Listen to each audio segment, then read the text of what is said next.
Okay, good morning. It's a beautiful Monday morning. Today's the 13th of Menachemov, and we begin Epistle 5 in Igeres HaKodesh. Let's get right into it. Vayas David Shem. And David made his name. We're on page 62 in the Chayenu. The simple meaning of the pasuk is either, as Rashi explains, that David gave the Jewish people, a good name by burying the dead of their enemies, or, as other commentaries explain, that David made a name for himself through his heroism. The Holy Zohar relates the above phrase to the pasuk, and David executed justice and tzedakah to all his people. The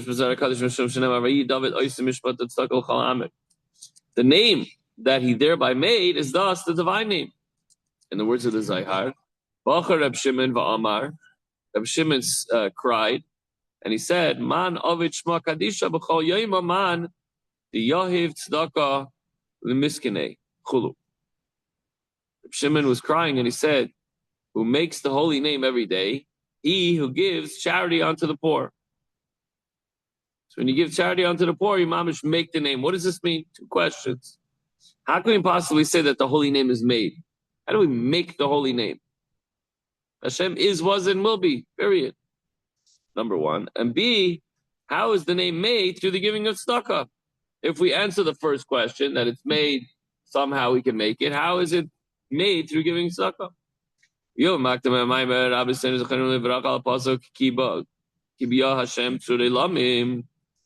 This is understood in light of the comments of our sages on the pasuk. For by the divine name that's composed of letters Yud and Hey, God is the strength of the worlds. So the Hebrew word here translated strength, which literally is like a rock, sur. There's different ways to say rock, but over here, the word sur is used, whose root letters imply an additional meaning, namely in this context, a means of the divine name that's composed of the letters Yud and Hey, God formed or created the worlds. Wow. Deep concept. Okay, let's try to halt cup. Try to follow here. The Hey Nivra Olam Hazeh, Yud Nivra Olam Haba. On the above quoted verse, the sages comment that the world was created with the letter Hey of the divine name Yud Kei Vav Kei.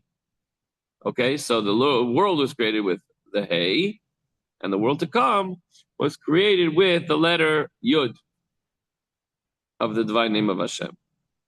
So in what respect is this world connected to Hey and the world to come the letter Yud? Altav answers this question by first explaining the concept of what is the world to come. What's Gan Eden? The Garden of Eden.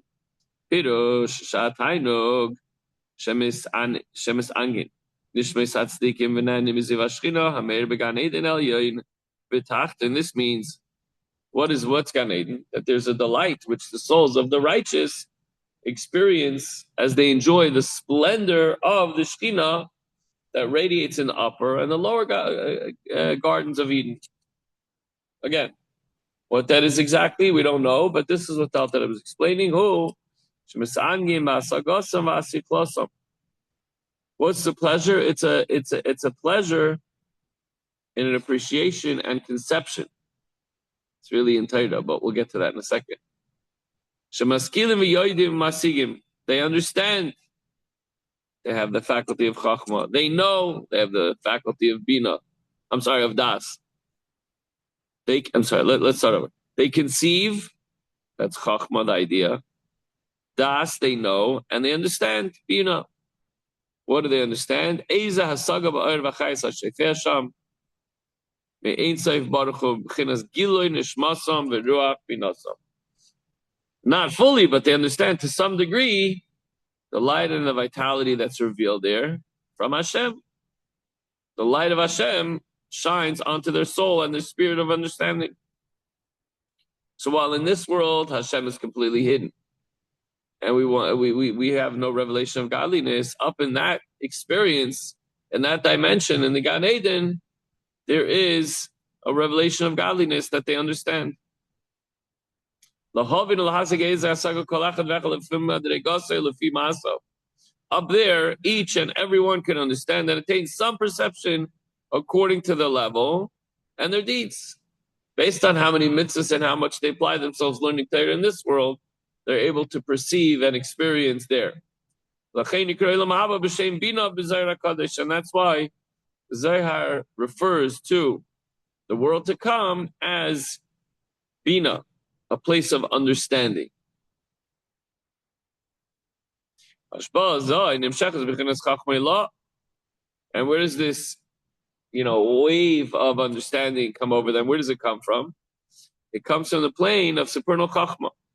Shemekor ha'askala ha'asaga ha'nikra b'shem bina, which is the source of the conception and apprehension known as bina. So chachma is the initial intuitive seminal flash of perception. Chachma, I always like to say, is the idea.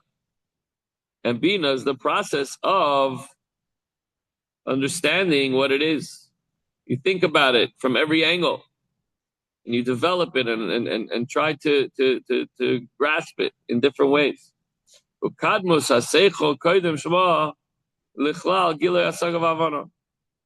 is Chabad, Chachma Bina Das, right? So we're up to the Bina part. Chachma is the earlier stages, the primordial stage of the intellect, before fully understanding it. With the stage of Chachma, let's say you want to invent something. So you're thinking, oh, such a good idea, but you don't really understand how you're going to do that. So Chachma at this stage is still in the state of obscurity and concealment.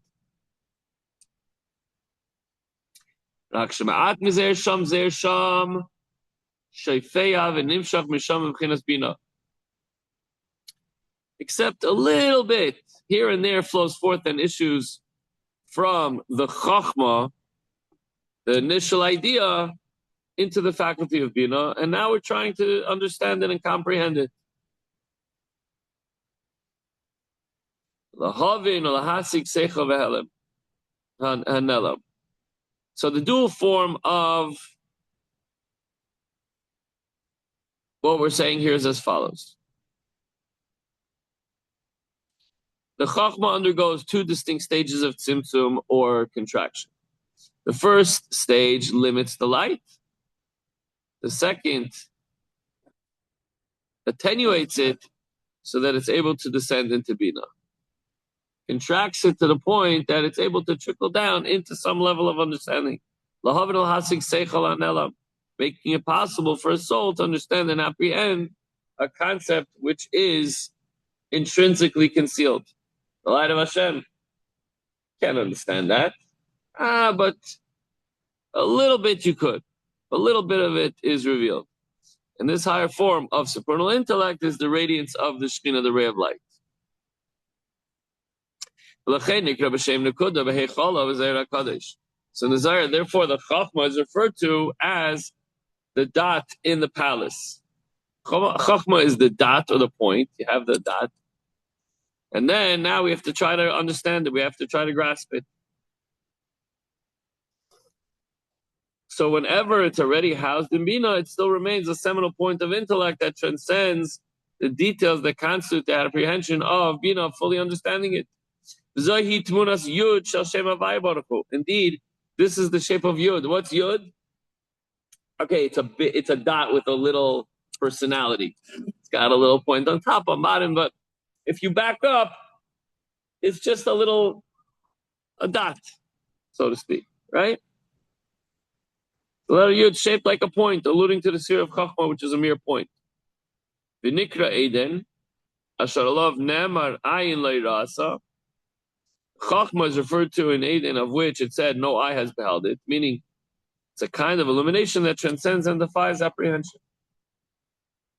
Again, when you have a Yud, by the way, in script, it's just that, it's a line, but it's like, nah. You have a hey, you have the line above, and then it extends downward on the right, and then there's the little leg, the floating leg. And then above is a longer line. All the other letters have more characteristics. But the Yud is just a point. V'nikra Abba Yosad Barata. Chachma is referred to also as the father who founded the daughter. Chachma is the father or source of the letters of speech, and the letters of speech are called the daughter, the level of Malchus. So one might have expected the letters of speech to derive from the emotive faculties, the midas, or from bina. For surely a person articulates letters of speech when he seeks to express an emotion or to speak of an idea that he has comprehended. So however, now goes on to explain that the letters of speech in fact derive from Chachma, which transcends comprehension. Perush.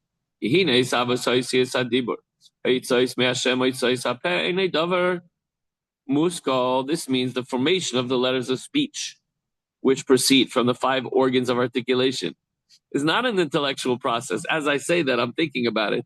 How often do we think about our tongue, our teeth, our mouth, our throat, our palate?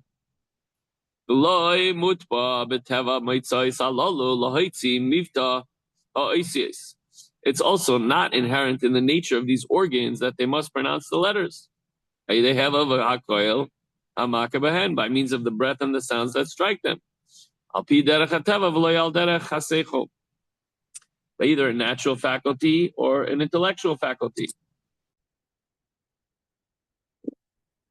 You're going, for example, Hasfasayim al derech mashal ha'oisiyos mem. I'm sorry, beis vav mem pei yitzayis mehem. For example, when it comes to lips, by means of the letters beis vav, you need your teeth to touch the bottom lip to say vav.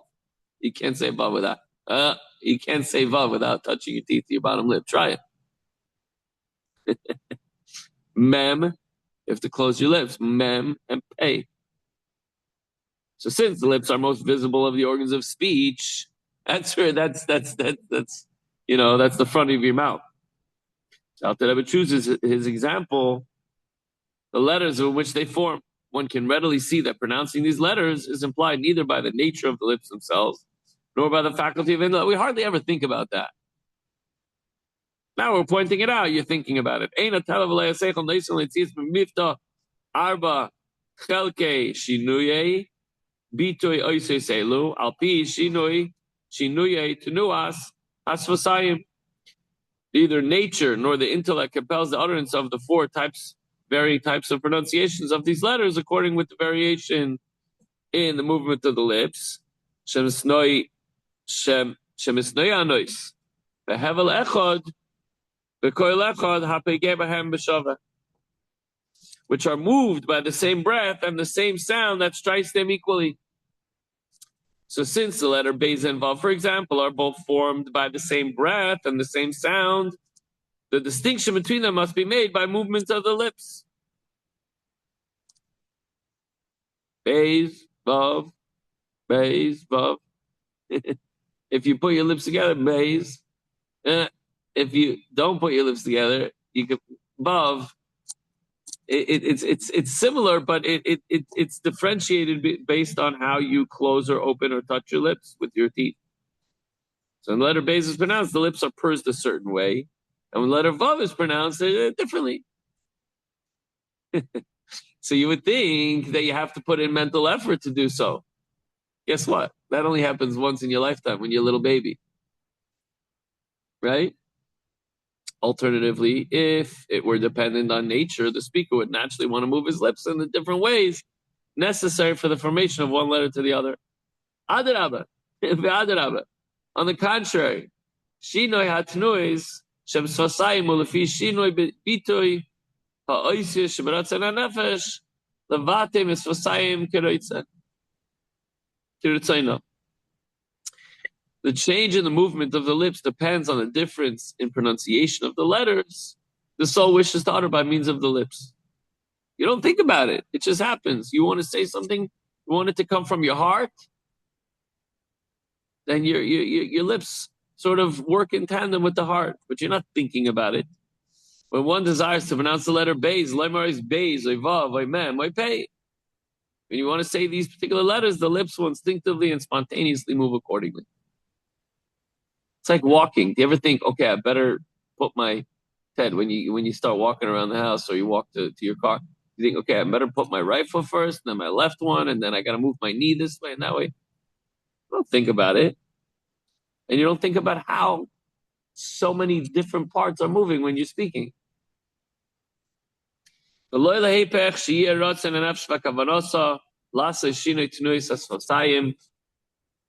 It's not the other way around. That is the will and intention of the soul to make a change in the motion of the lips as they're moving now in the utterance of these four letters. I love this word, by the way. Miskavenes v'yaidas. The kaven klal shinoi tnuis asvasayim b'shinoyim elu. Empirical evidence. As empirically evident, the soul does not at all intend or know how to intend the change in the motion of the lips, which articulate those distinction between the various levels. So the soul wants to express itself, and the lips move accordingly. The soul wouldn't know what to tell the lips to say it differently. So since the soul neither intends nor even knows how to direct the lips to move in the manner required to form particular letters, it's obviously the mere desire to utter certain letters that results in the automatic movement of the lips in the appropriate manner. This is even more evident with the pronunciation of the vowels. When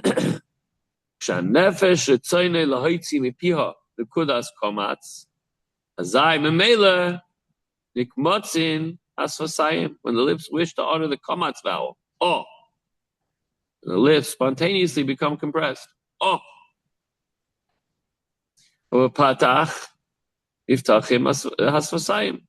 Ah. The lips are wide open. Ah.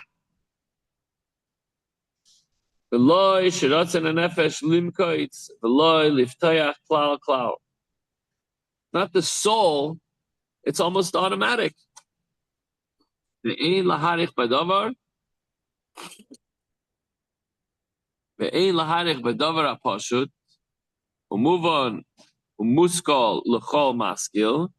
no need to go any further into a matter which is simple, comprehensible, and everyone can understand.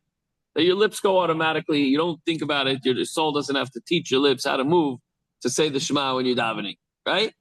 Just get up and say. If you know how to read it, you read it. Oh.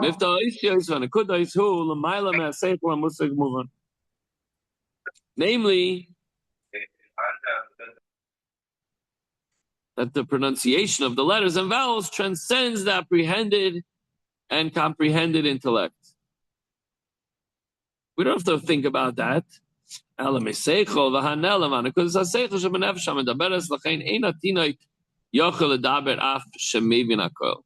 So how do we get to this point? What happens is it's hidden intellect that comes. It's a part of you already. And now the soul doesn't have to tell the lips what to do. As I mentioned before, it's only when an infant cannot speak, even though it understands, because speech does not result from revealed and apprehended intellect, but from a more hidden intellect, which in the infant has yet to be developed. You have to teach him how to speak. And once he learns how to speak, that's it. He doesn't think about it too much. So we thus see that the letters of speech derive from chokmah, from a thought, from the brain. And this then is the meaning of the father who founded the daughter. Chokmah is the father or the source of the letters of speech. The letters of speech are called daughter or the sphere of Malchus. What does this all mean? We're going to bring it all together over the next couple of days. But let's just start from here. The takeaway is for today, in the Garden of Eden, in Gan Eden, there's a revelation of God. Not merely a revelation, but an understanding and appreciation for him. However, the revelation and apprehension correspond to the good deeds that we do in this world. Not that we have to start thinking, oh, what's going to happen in the world to come? But know that the more we put in here, the more benefit and the more reward we get there. Okay, Chavra, that's it for today. And have a good day. We'll see you, Mitzvah Hashem, tomorrow.